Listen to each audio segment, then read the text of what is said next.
अस्सलाम फ्रेंड्स, हमारी कैसे हैं आप। उम्मीद है कि आप सब खैरियत से होंगे और अपनों के साथ होंगे। तो फ्रेंड्स, आज हम आपको बताएंगे होलसेल और रिटेल प्राइस मास्टर पकवान की चिल्ली। तो फ्रेंड्स, बिना टाइम वेस्ट किए चलते हैं अपने प्रोडक्ट के खिलाफ। तो फ्रेंड्स, इसका जो रिटेल प्राइस है 250 ग्राम की वो है 100 रुपीज़ और 125 आधा पाव की उसकी है 50 रुपये। ये रिटेल प्राइस है। अगर आप इसे 1 kg लेंगे तो आपको पर kg 260 से 250 रुपीज़ फाइनल पड़ेगा, 250 रुपये। 250 के हिसाब से आपको 250 ग्राम एक पाव 4 पीसीज मिलेंगे। मीन्स वो आपको 63 रुपये में 1 पीस पड़ेगा और 8 पीस 125 ग्राम के आधा पाव के मिलेंगे। 1 kg में पाव के 4 पीसीज होते हैं और आधा पाव के 8 पीसीज होते हैं।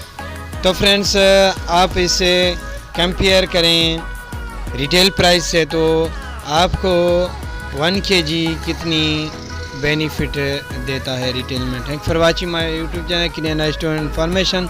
मज़ीद वीडियो देखने के लिए हमारे चैनल का विजिट कीजिए और मेरे चैनल को लाइक और सब्सक्राइब करें और बेल आइकन को ज़रूर प्रेस करें, बेल आइकन ऑल करें ताकि जो भी न्यू वीडियो मेरी अपलोड हो उसकी नोटिफिकेशन आपको मिलती है।